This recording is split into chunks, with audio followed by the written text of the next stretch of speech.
Good day, and thank you for standing by. Welcome to Ingredion's second quarter 2026 earnings call. At this time, all participants are in a listen-only mode. After the speaker's presentation, there will be a question-and-answer session. To ask a question during the session, you'll need to press star 11 on your telephone. You will then hear an automated message advising your hand is raised. To withdraw your question, please press star 11 again. Please be advised that today's conference is being recorded.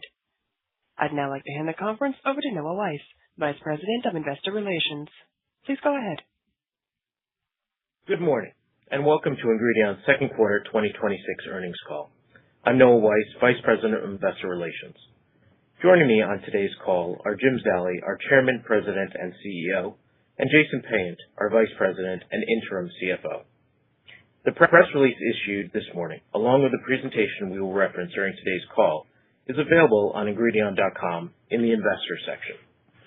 As a reminder, our comments within this presentation may contain forward-looking statements. These statements are subject to various risks and uncertainties and include expectations and assumptions regarding the company's future operations and financial performance. Actual results could differ materially from those estimated in the forward-looking statements, and Ingredion assumes no obligation to update them in the future as or if circumstances change. Additional information concerning factors that could cause actual results to differ materially from those discussed during today's conference call or in this morning's press release can be found in the company's most recently filed annual report on Form 10-K and subsequent reports on Forms 10-Q and 8-K. During the call, we also refer to certain non-GAAP financial measures, including adjusted earnings per share, adjusted operating income, and adjusted effective tax rate, which are reconciled to U.S. GAAP measures in Note 2 non-GAAP information included in our press release and in today's presentation appendix. As part of our prepared remarks, we will touch on the announced acquisition of Tate & Lyle and the progress we have made since announcing the transaction. That said, given where we are in the process, we are limited in what we can disclose and cannot speculate on potential outcomes, timing, integration matters, or other transaction-related topics beyond information already in the public domain. We appreciate your understanding and ask that questions today be focused on our operating results and outlook. With that, I will turn the call over to Jim. Thank you, Noah, and good morning, everyone. Ingredion delivered a second quarter performance which was in line with expectations, led by continued momentum in Texture and Healthful Solutions, with net sales increasing 1% to $1.85 billion. Adjusted operating income was $258 million, down 5% from the prior year. Results were impacted by softer production and demand in our Food and Industrial Ingredients U.S.-Canada segment and continued macroeconomic pressures in Mexico. At the same time, performance across the rest of the portfolio was strong, as we delivered the second highest quarterly operating income ever in Texture and Healthful Solutions. We are pleased to say that Argo reliability and production sequentially improved during the quarter, and at the end of June, the plant was operating at normal production rates across all major operating units. Turning to the next slide, we are pleased with the momentum that we continue to see in Texture and Healthful Solutions. Quarter 2 marked the 9th consecutive quarter of net sales volume growth in the segment, up 7%, with broad-based growth from our solutions offerings and clean label ingredients. While the consumer environment remains mixed, we are seeing robust customer innovation activity with reformulation across health and wellness, protein and fiber fortification, and clean label, all supported by new product launches. These trends align with the value propositions inherent in our Texture and Healthful Solutions growth strategy, and they reinforce our confidence in sustainable long-term volume and margin growth. Tempering the positive innovation momentum, we did see additional increases in tapioca costs in the quarter, with root prices now up more than 40% since the start of the year due to weather-related impacts limiting supply. We are actively passing through price increases, which, as a reminder, take approximately 1 to 1.5 quarters to realize. In food and industrial ingredients, LATAM, volumes were down slightly against a strong prior year comparison. While the macroeconomic conditions in Mexico have been challenging, underlying long-term market trends remain intact. The business in South America continued to benefit from broad regional strength, particularly the growth in Brazil's industrial and brewing markets. In food and industrial ingredients, U.S.-Canada, volumes remain below prior year levels due to lower production and softer food and beverage demand. That said, reliability and performance at our Argo facility sequentially improved throughout the quarter, and we exited June operating at normal production rates. Our industrial business in U.S.-Canada saw growth from the packaging sector, supported by a differentiated solution we recently launched for corrugating, which speeds up box production. Turning to the next slide, let's review our progress against our 3 strategic pillars. First, under profitable growth, our announced pending acquisition of Tate & Lyle achieved an important milestone last week with the approval by Tate & Lyle shareholders of the deal. As stated previously, we believe this combination will establish Ingredion as a more comprehensive global leader in ingredient solutions with the innovation expertise and geographic reach that will help create the future of food. Our solutions-led growth strategy continues to gain traction, contributing to strong first-half performance in Texture and Healthful Solutions. As part of Texture and Healthful Solutions' diversified portfolio, we strengthened our pharma business in India through an announced strategic partnership with Sanstar. This important relationship expands our capabilities in pharmaceutical excipients with the opportunity to also partner in the development of specialty food ingredients while providing access to large-scale manufacturing in the world's most populous country and one of the fastest-growing markets for food ingredients. Moving to our next pillar, innovation remains a key differentiator for Ingredion. We are increasingly leveraging digital capabilities to accelerate innovation, and during the quarter, we launched Ask Ingredion, our AI-powered formulation platform designed to help customers identify ingredients and solve formulation challenges that help them bring new products to market faster. We also strengthen our healthful solutions portfolio through the acquisition of Benicaros, a clinically supported immune health prebiotic. Benicaros' value proposition sits at the intersection of several attractive consumer trends, including digestive health, immune support, and clean label formulation. It is an example of how we are helping customers differentiate their products by enabling them to make science-backed health benefit claims. Additionally, we continue to target new, higher value industrial applications. Our advancements in coatings, adhesives, and barrier solutions for sustainable food packaging continue to gain traction with active customer engagements.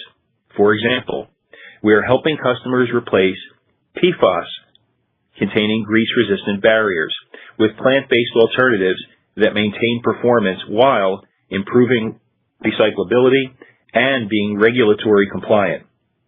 Our differentiated bio-based adhesive solutions for corrugated packaging manufacturers are improving machine productivity, reducing waste, and enhancing board performance.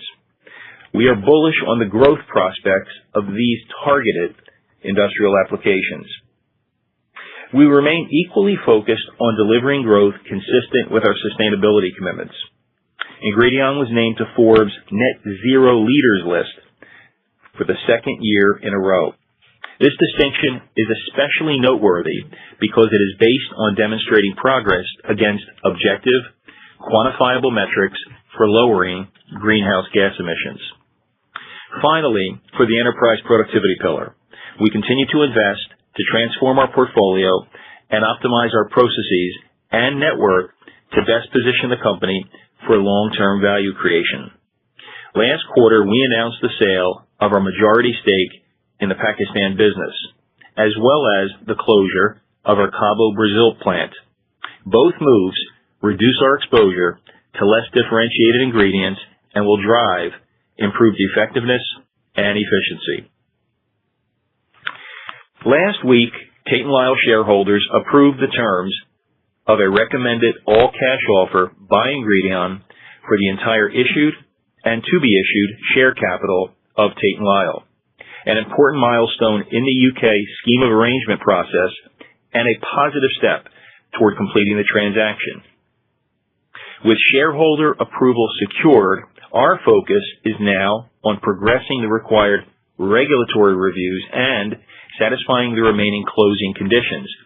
We are actively engaged with the relevant authorities and are working to support their review processes as efficiently as possible.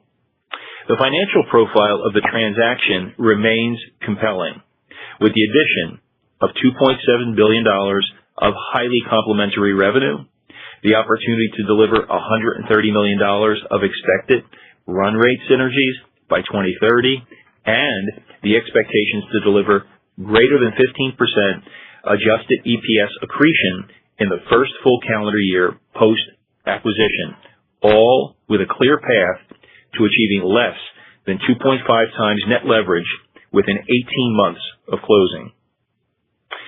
Turning to the next slide, let me explain why we are so enthusiastic about the strategic rationale for the pending acquisition of Tate & Lyle. Across the food and beverage industry, manufacturers are working to successfully appeal to changing consumer buying behaviors. Consumers are placing greater emphasis on health and wellness in response to changing regulations and lifestyle preferences, while brands remain under pressure to deliver affordability without compromising taste and the overall eating experience. These challenges increasingly require customers to optimize multiple attributes at the same time. That can include improving nutrition through fortification or reducing sugar while enhancing texture and mouthfeel to maintain great taste and delivering on affordability. This is where combining Ingredion's and Tate & Lyle's capabilities becomes particularly compelling. Together, we will bring a broader portfolio of complementary capabilities across sweetening, texture, mouthfeel, fiber, and protein fortification, supported by expanded scientific expertise and a more comprehensive global innovation network. Beyond an expanded portfolio of individual ingredients, the opportunity is to provide more integrated and complete solutions that help customers solve formulation challenges more quickly and effectively. Combined with greater scale, deeper scientific capabilities, and enhanced digital and AI-enabled tools, we believe we will be even better positioned to support customers as consumer needs continue to evolve. Following the combination, more than half of our revenue will come from Texture and Healthful Solutions, the fastest growth segment of our business portfolio, where customer and consumer demand remains strong and volume growth endures. Ultimately, Tate & Lyle will accelerate our shift toward higher value and higher margin solutions and positions Ingredion to be an even stronger innovation partner and reliable supplier. With that, I'll turn the call over to Jason for the financial review. Thank you, Jim, and good morning, everyone. Moving to our income statement, net sales for the second quarter were $1.85 billion, up 1% versus prior year. Reported and adjusted operating income were $188 million and $258 million, respectively. Adjusted operating income declined 5%, driven by Argo-related manufacturing issues and foreign exchange and macroeconomic headwinds in Mexico, which were partially offset by strong Texture and Healthful Solutions performance. Turning to our Q2 net sales bridge, the 1% increase was driven by $36 million of favorable foreign exchange and $20 million of higher volume, partially offset by $39 million of unfavorable price mix. Moving to the next slide, we highlight net sales drivers by segment for the second quarter. Texture and Healthful Solutions net sales were up 5%, driven by sales volume growth of 7% and foreign exchange favorability of 1%, partially offset by lower price mix. Food and Industrial Ingredients LATAM net sales were up 3%, driven by favorable foreign exchange, partially offset by lower volumes and weaker price mix. Food and Industrial Ingredients U.S.-Canada net sales declined 7%, driven by operational challenges at Argo and weaker consumer demand. Now let's turn to a summary of results by segment. Texture and Healthful Solutions net sales and operating income were both up 5% in the quarter. The increase in operating income was driven by volume growth and favorable foreign exchange, partially offset by unfavorable price mix and higher tapioca costs. Texture and Healthful Solutions delivered its second highest quarterly operating income ever, despite persistent inflationary pressures, which demonstrates the strength of the portfolio, the quality of execution by our team, and the benefits of our solutions-led strategy. In Food and Industrial Ingredients LATAM, net sales were up 3%. Operating income decreased by 7% to $118 million, with operating margins of 19.3%. This decrease was driven primarily by transactional currency impacts in Mexico and a more challenging demand environment. Moving to Food and Industrial Ingredients U.S.-Canada, second quarter net sales were down 7%. Operating income was $58 million, impacted by production challenges at our Argo facility and softer volumes and price mix. Net sales in all other increased 8%, driven by more than 40% net sales growth in protein fortification, particularly from higher value isolates and specialty protein applications. Operating income improved by $7 million year over year, reflecting improved mix and operating leverage. Turning to our second quarter earnings bridge, the top half of the slide reconciles reported to adjusted diluted earnings per share, and the bottom half walks through the drivers of the year-over-year change.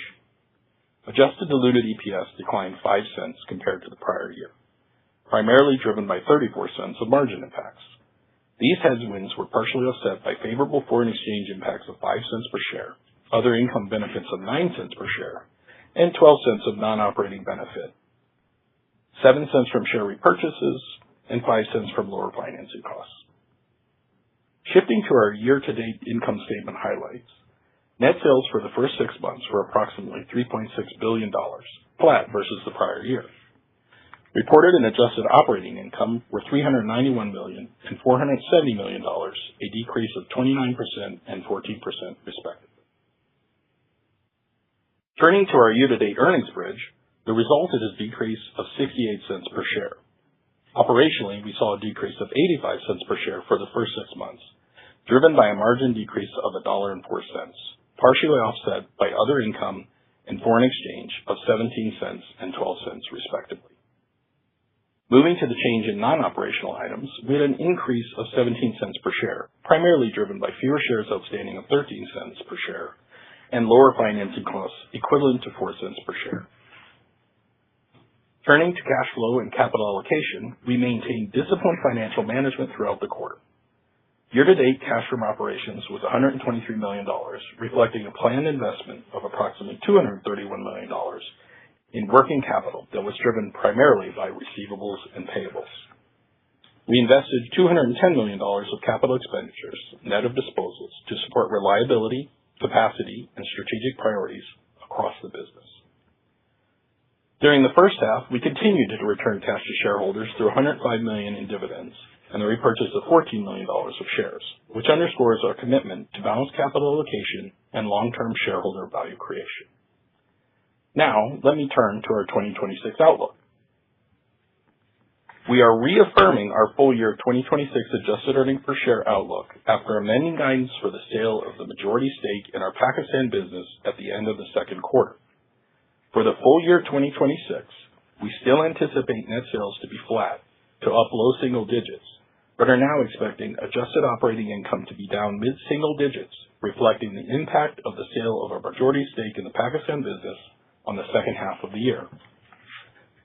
We expect full year adjusted earnings per share to be in the range of $10.30 to $10.90, in line with previous guidance after reflecting the sale of our majority stake in the Pakistan business.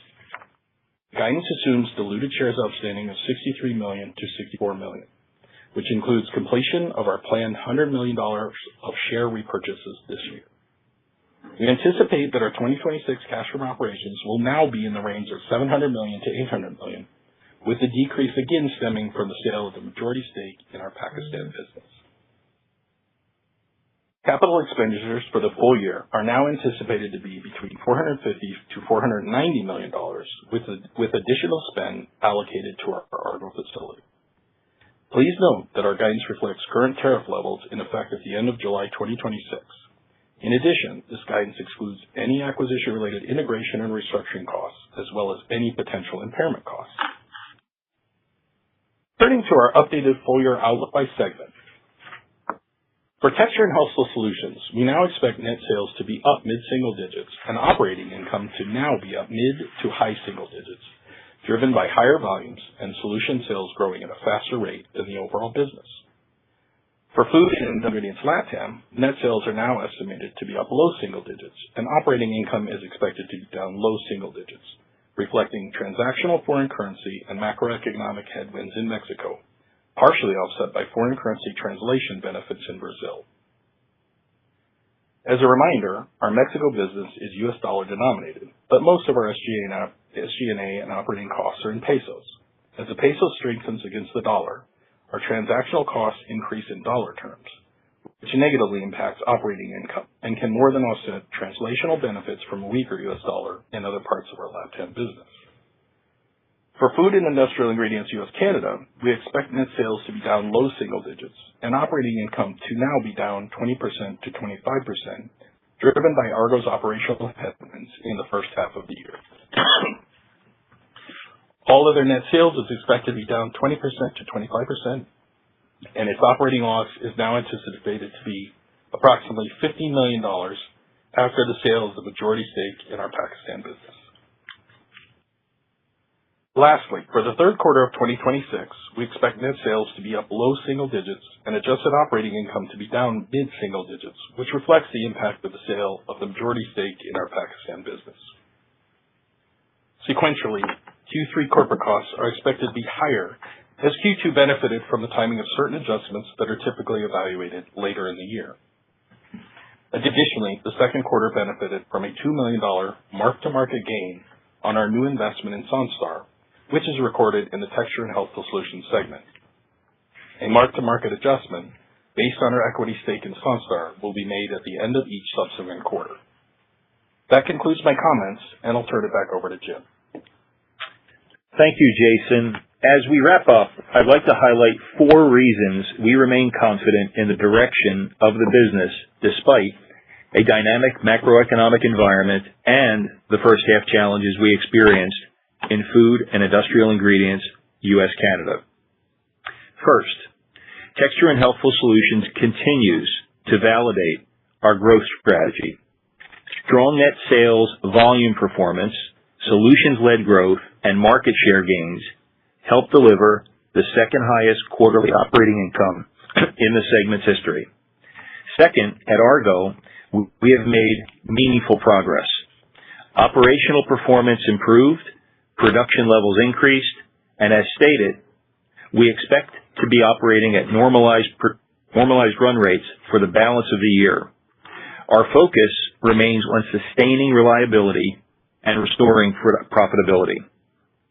Third, we are already seeing the benefits from our enterprise productivity initiatives. These efforts, which are evidenced in our control of operating expenses, are helping to offset inflationary pressures, improving cost discipline, and creating opportunities to reinvest for growth. And fourth, we are continuing to reshape our business portfolio in significant ways. The announced pending acquisition of Tate & Lyle will be transformational, and our integration planning efforts are underway to help ensure we're prepared to move quickly and effectively as one organization once the transaction closes. Our balance sheet and cash flow also provide us with flexibility to invest in the business for some future integration activities and return capital to shareholders as we reaffirm our commitment to $100 million of share repurchases this year and to our continued track record of dividend growth. Now, let's open the call for questions. As a reminder, if you'd like to ask a question at this time, please press *11 on your telephone. and wait for your name to be announced. To withdraw your question, please press star 11 again. Please stand by while we compile the Q&A roster.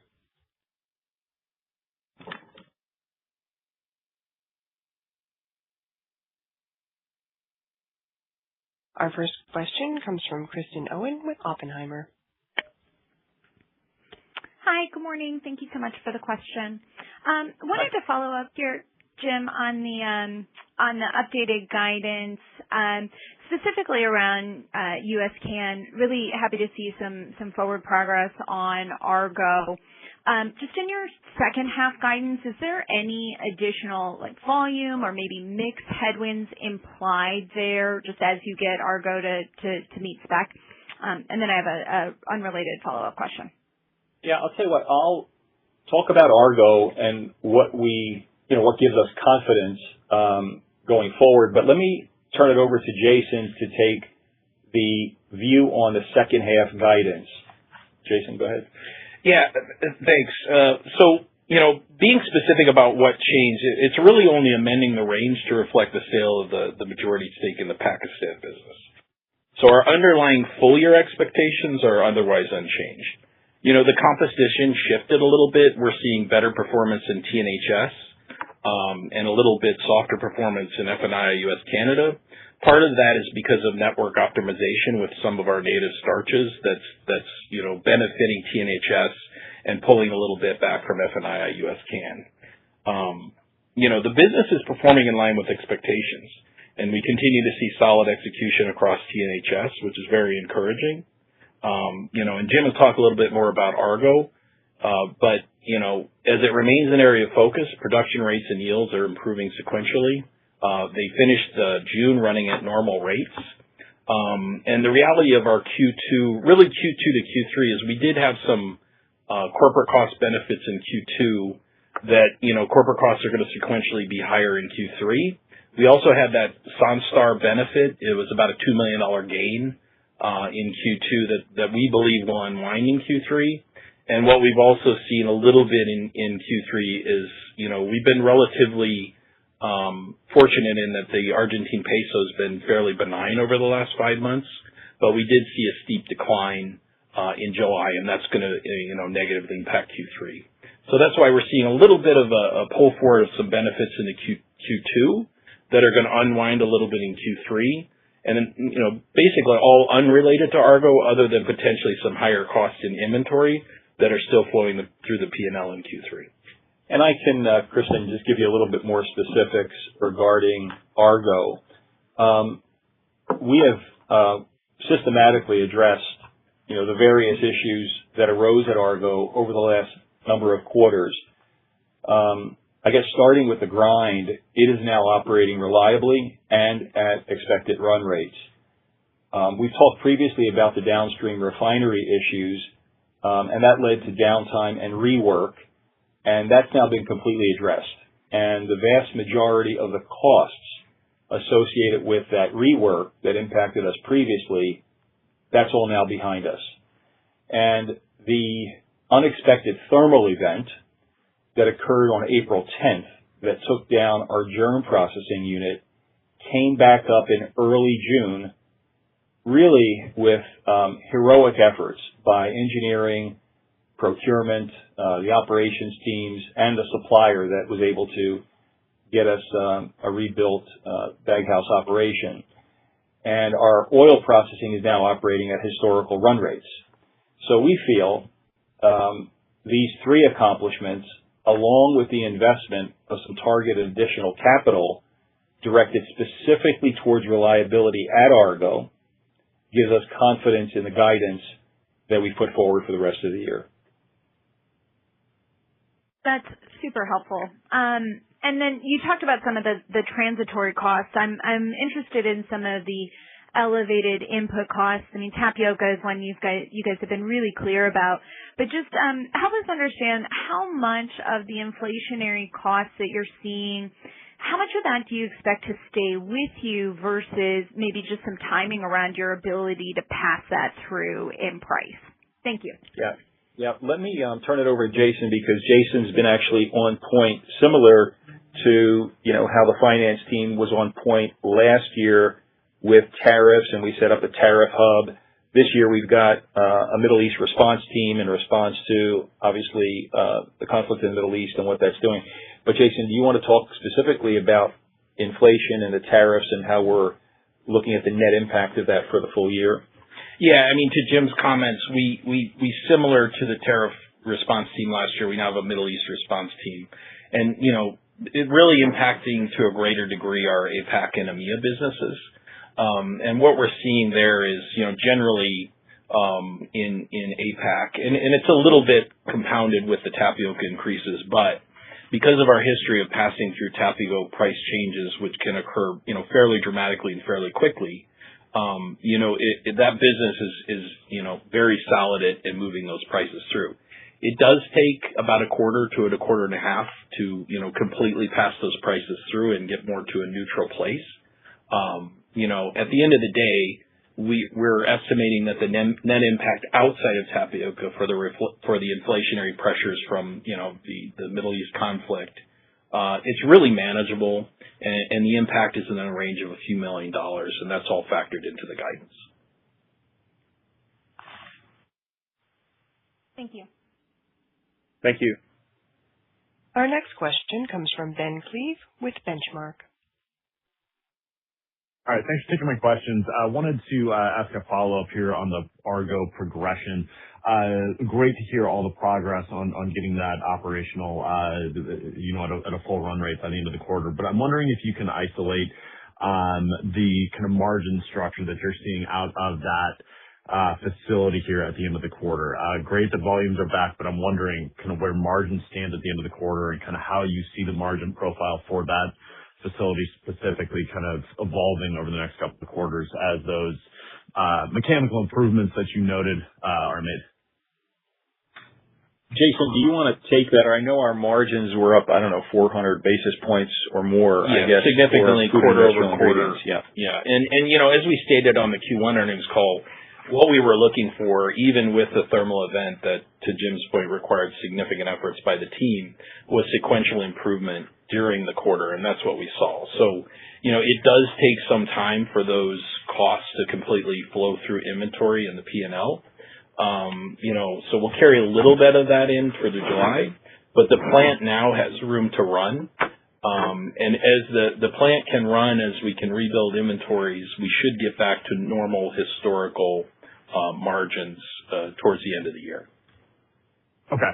Great. Thank you. And then my follow-up is related to Argo as well here. You noted the investments to kind of enhance the kind of predictability for Argo going forward. I'm wondering if you can just lean into this a little bit. Tell us a bit about not only kind of what's changed operationally, but what these investments are to enhance the reliability out of this, so we can just kind of get a bit more comfort that this facility is going to be kind of more boring going forward. Yeah, we also want it to be more boring as well. The investments are, in targeted locations throughout the plant to improve reliability. We're also making changes. It's not just about the capital. We've conducted extensive root cause analysis across maintenance, training, leadership, and operating procedures. And so, for example, some of the things that occurred were related to some management of change issues that we have standardized more strongly, and those issues won't reoccur. But the targeted investments will be in some redundancies in, for example, the tanks that we use to they're called saccharification tanks, basically. And it's where you take the feedstock for the starch and you liquefy it, which is the main heart of the facility that feeds all the downstream refineries.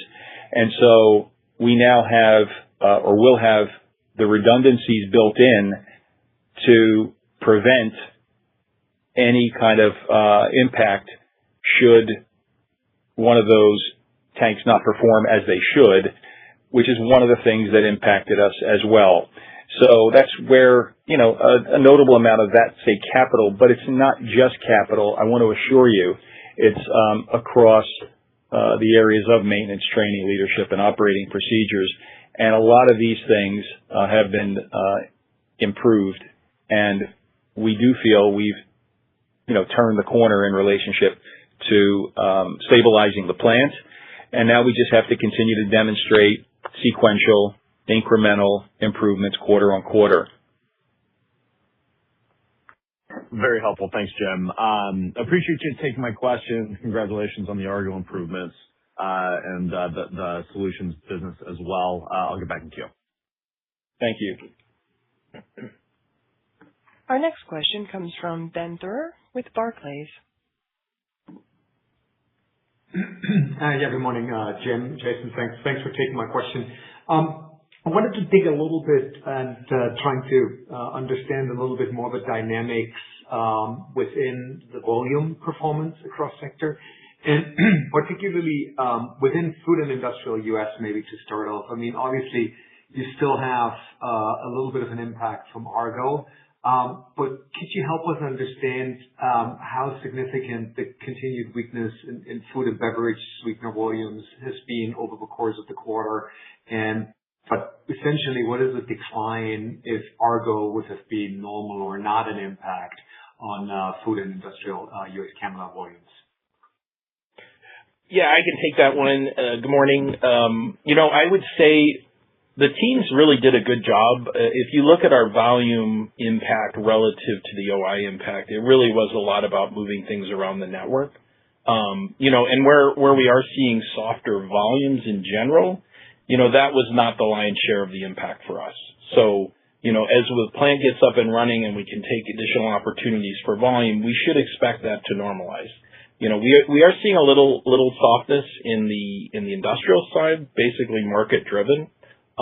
We expect that to improve balance of year as things normalize, from a macroeconomic standpoint globally.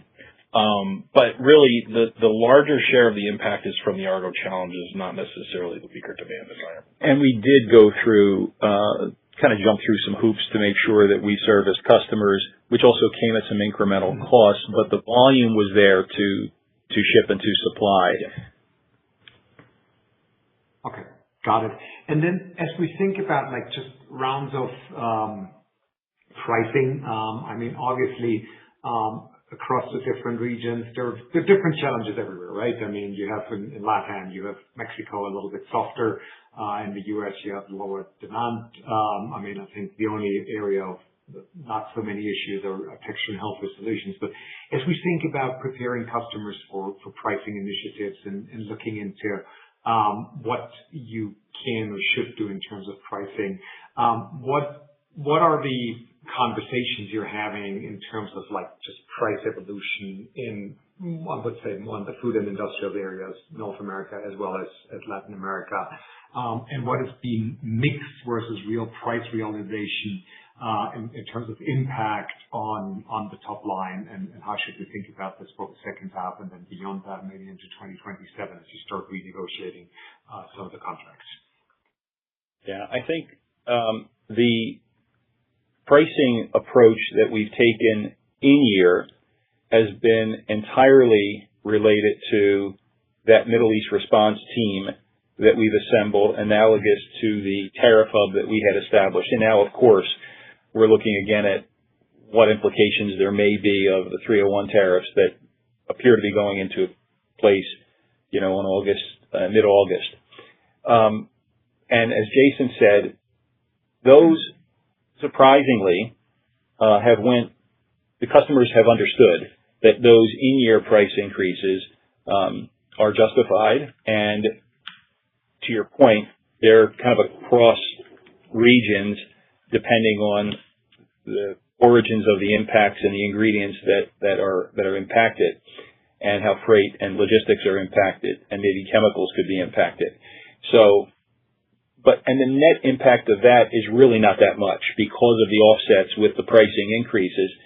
But that's really how we've been managing that. It's really too early to talk about, next year and, corn prices and all of that.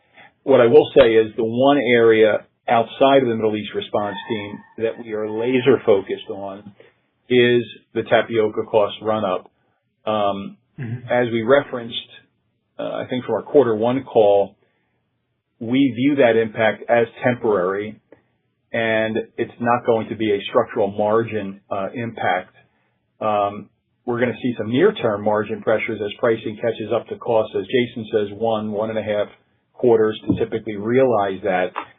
But we have seen, due to, the dry conditions in Thailand, we have seen really record tapioca prices. Now, the thing to point out, though, is the way this works is when tapioca prices do come down, and they will come down, based on history, they do come down, we benefit from the sticky down then.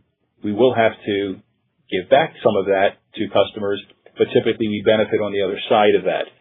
But we've been laser focused on that, and so far so good on that, and the volumes for tapioca, because of its premium nature, have continued to be strong. Okay, perfect. Well, thank you very much for that extra color, and thanks. I'll take over to follow up. Thank you very much. Thank you, Ben. Our next question comes from Pooran Sharma with Stephens. Good morning, and thanks for the question. Wanted to understand a little bit about the, you've spoken about the industrial applications, and kind of, sustainable packaging. I wanted to better understand, at what point do you think that these opportunities become meaningful enough to offset some of the secular pressure we're seeing in some of the more commoditized products?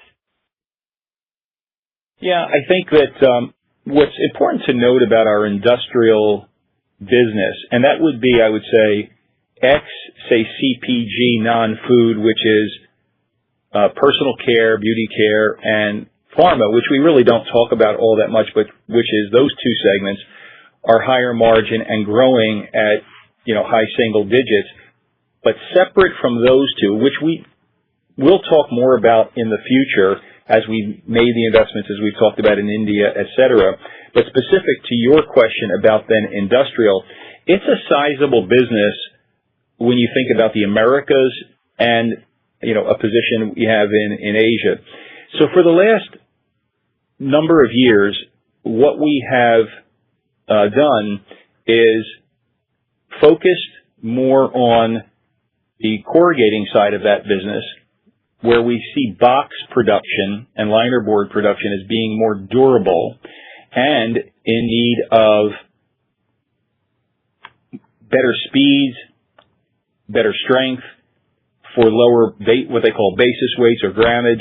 And we've been investing in a targeted fashion in some technologies to help the corrugators speed up that business. And so a larger portion of our business is exposed there as opposed to uncoated free sheet, for example, which is in a secular decline, in a decline.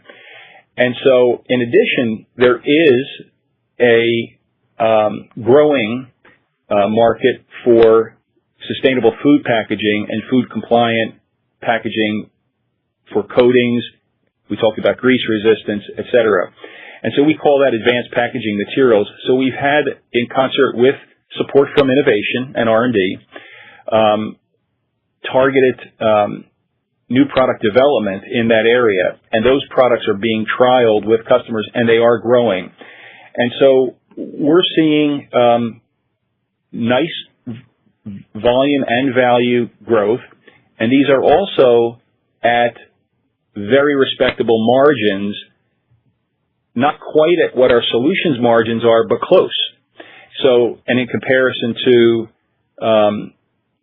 other industrial markets that are less differentiated, they're absolutely a trade-up.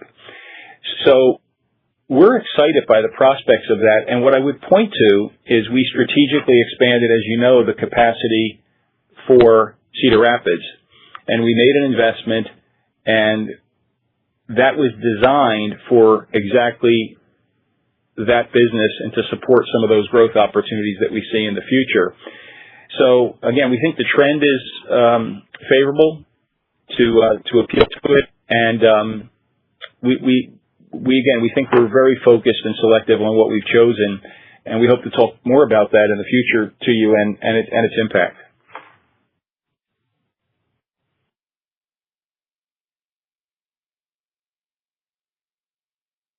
Our next question comes from Andrew Strelzik with BMO.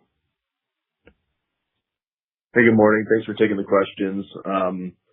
Had a couple, and apologies if any of this has already been asked. I hopped on a little late, but you mentioned in the press release some of the kind of integration planning work you've been able to do with the tape business. Can you talk about at this stage what you're able to do in terms of that work and any surprises or learnings from that process as it relates to the combination of the two businesses? Yeah, no real surprises. What I would say is, just as the reminder, this week was an exciting week for us because on Tuesday, shareholder approval, or last week I should say, shareholder approval was indeed an important milestone. And, the transaction is now subject to ordinary regulatory approval in 11 jurisdictions, including the U.S. and the EU.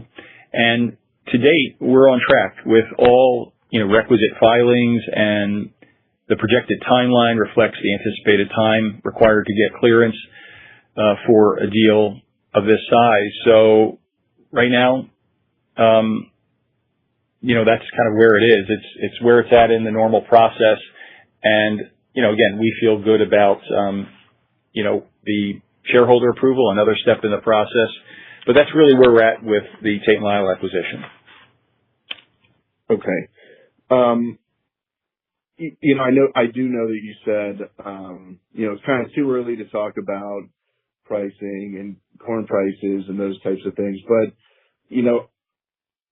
I guess I've just been trying to think through, given we're on kind of year two of volume declines and for the industry, right? We've been pressured globally.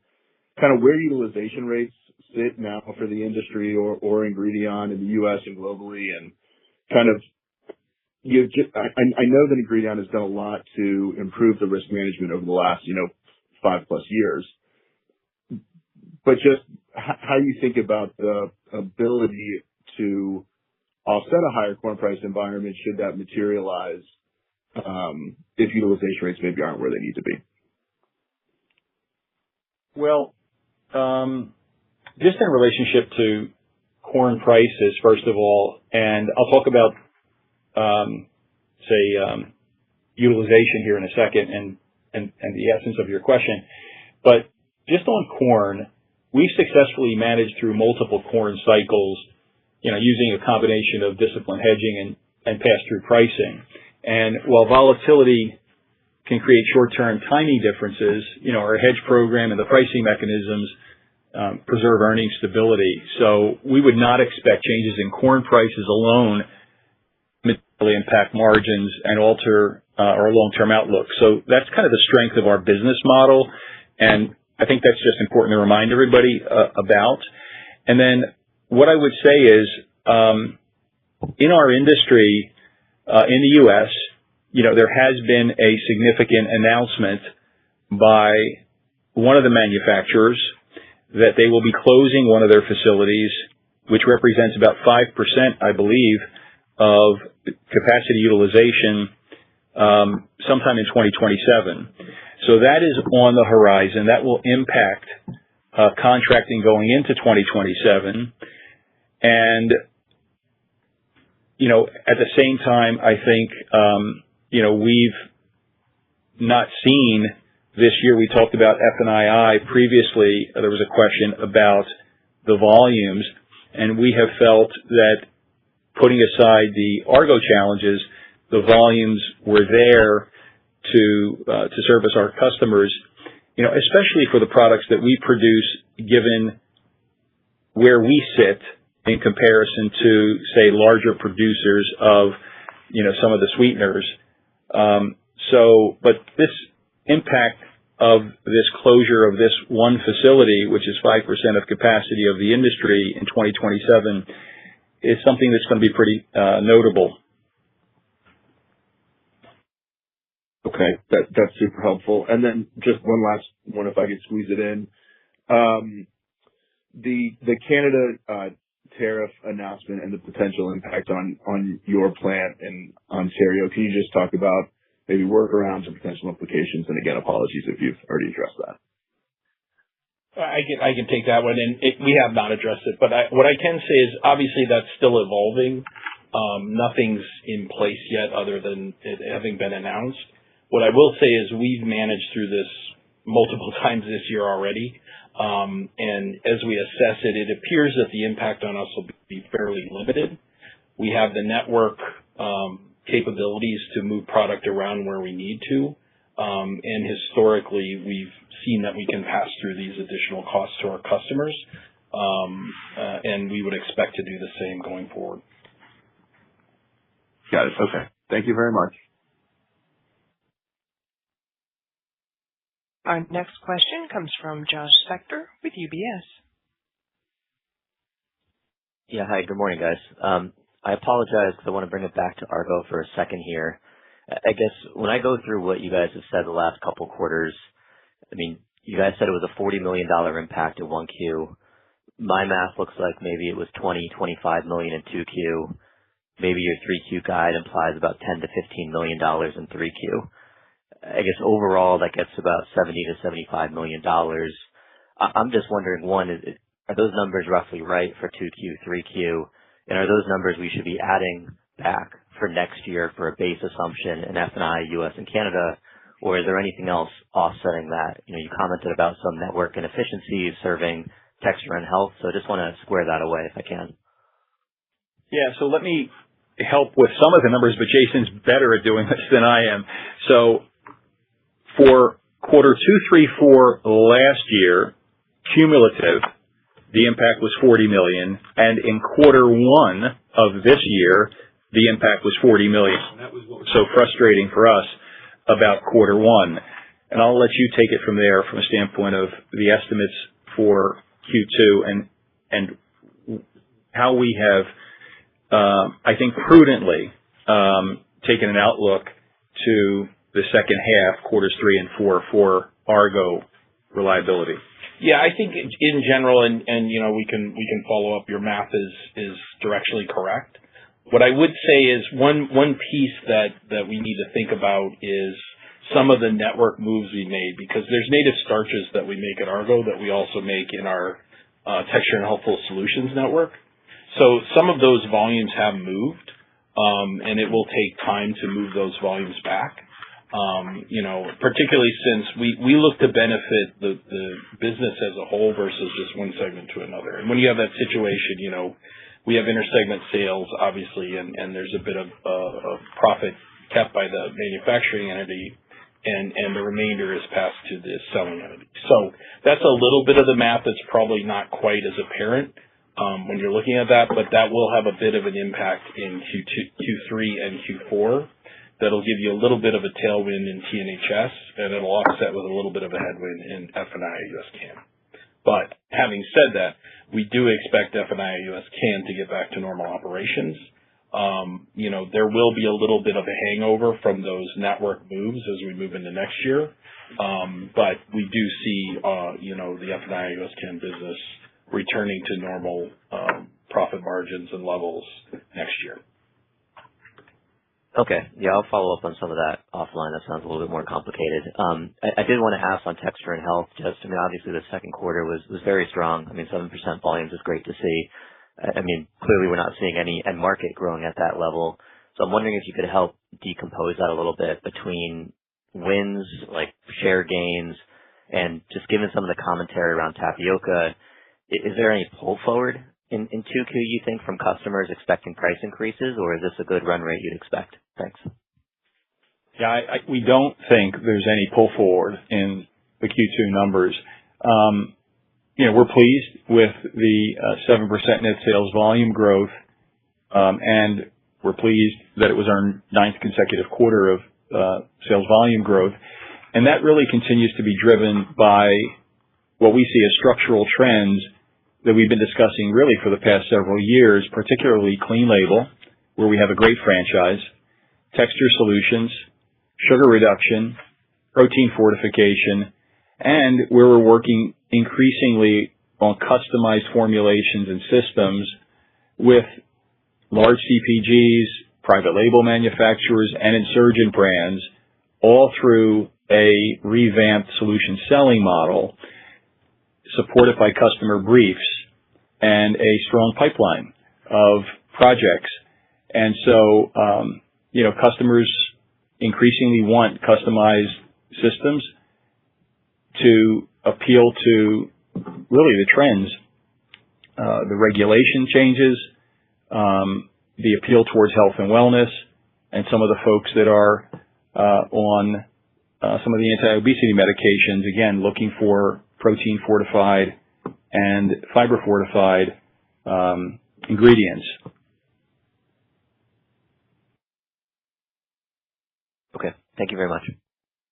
Thank you. Our next question comes from Heather Jones with Heather Jones Research. Good morning. Thanks for the questions.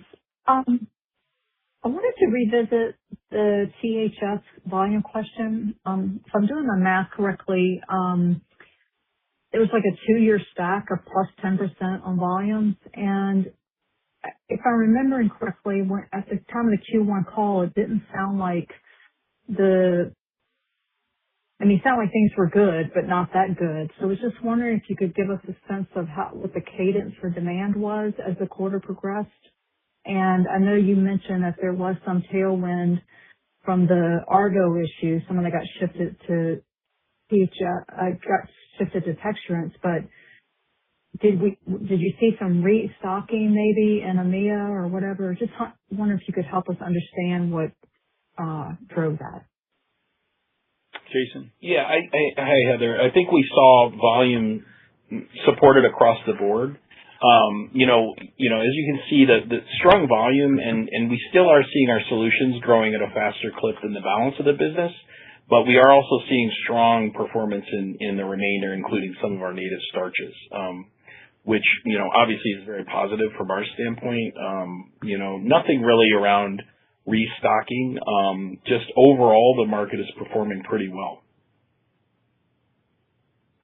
Okay. And then thinking again about the Argo impact and just fast forwarding into 27, and I don't know if y'all are ready to quantify this, but the impact of Argo, as y'all were talking about earlier, it stacks up to a pretty sizable number.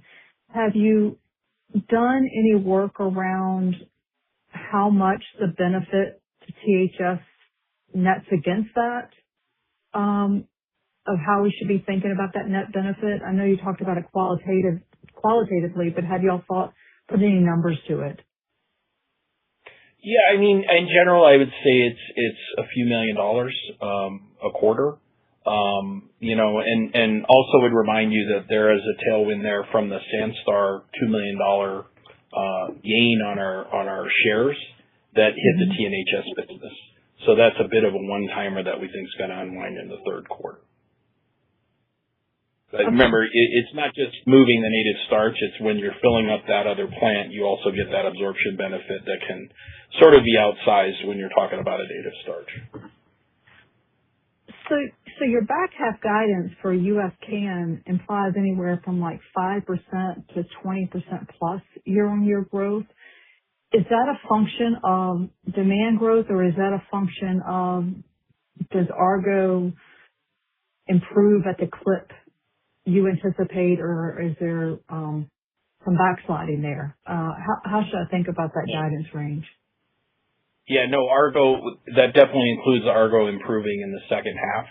As I mentioned earlier, we did see a little bit of a benefit in Q2, so there was a little bit of a pull forward in Q2 because of how our corporate costs laid out and the Sandstar benefit. But that assumes Argo recovering balance of year. As we look at that layout, we just continue to see it improving quarter by quarter by quarter, and that's what we anticipated in our guidance.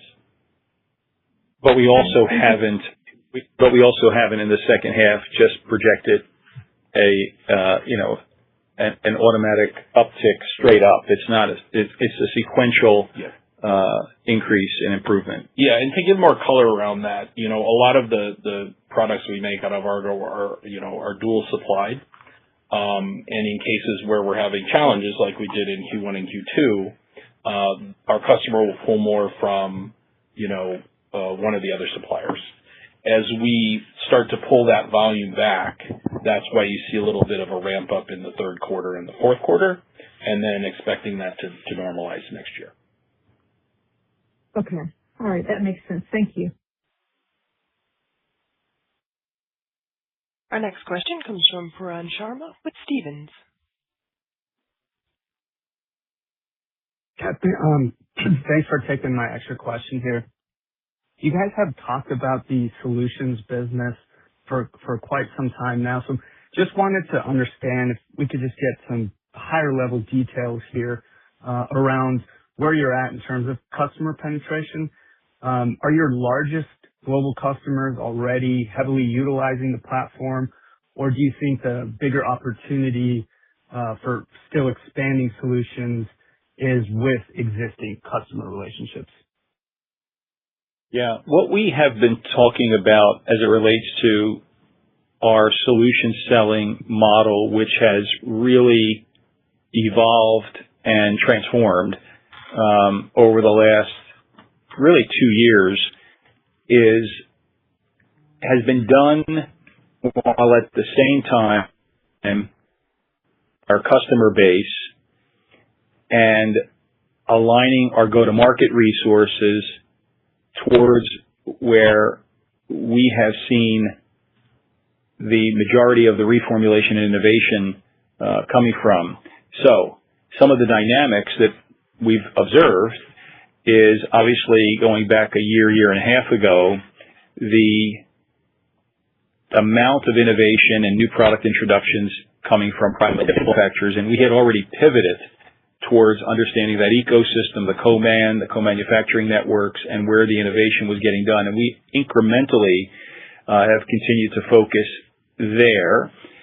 The branded manufacturers have fought back to gain share, and they are also heavily trying to innovate right now to drive organic volume growth.